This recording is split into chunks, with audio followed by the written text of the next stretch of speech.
Et voici la première poésie d'une série. Ondine ou la belle évanescente. Ondine glisse sur l'eau lisse. Fugace, jamais je ne l'effleure, toujours son pied tenace entre mes doigts s'éclipse. Elle sera mon fier trophée, mon bien souverain, la muse maligne qui me laisse bouche bée.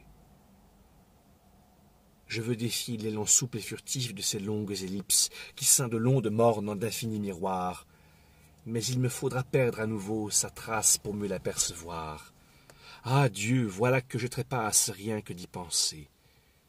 Mes espoirs erreront quelques jours sans nouvelles, puis de suite, de rechef, je laisserai malaisé se dérober sa main tachetée de brun. Un matin, je m'en retourne la voir se confondre avec les ondoyantes vagues. Je plonge pour étreindre l'eau, brouillant la tonne refrain de l'abysse. Je rabroue d'une brasse fébrile les grises profondeurs et romps la torpeur des fonds oisifs. L'algue flagellant d'un battement monotone s'enchante d'une neuve chanson, tant mes sillons ébranlent la paix du fleuve affolé. Je poursuivrai sans relâche la belle évanescente, jusqu'à son paradis bleuté.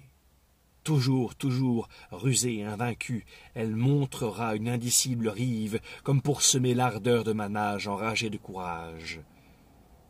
Enfin captive de mes bras victorieux, l'innocente contente ma joue d'un baiser langoureux. Heureux, satisfait, je me crois plus vigoureux que ces autres galants. En moi la jactance est comme un démon en danse. Délesté de ma quête, au fait de ma gloire, je n'ai Dieu que pour l'enivrante victoire. Mais soudain ses pieds vibrent, sa force se ravive, son corps se délivre. Un chapelet confus de bulles pétille à mon visage, la voilà qui disparaît dans l'abîme sauvage. Roland Curieux, dit le gentilhomme de la brume, le 4 avril 2017.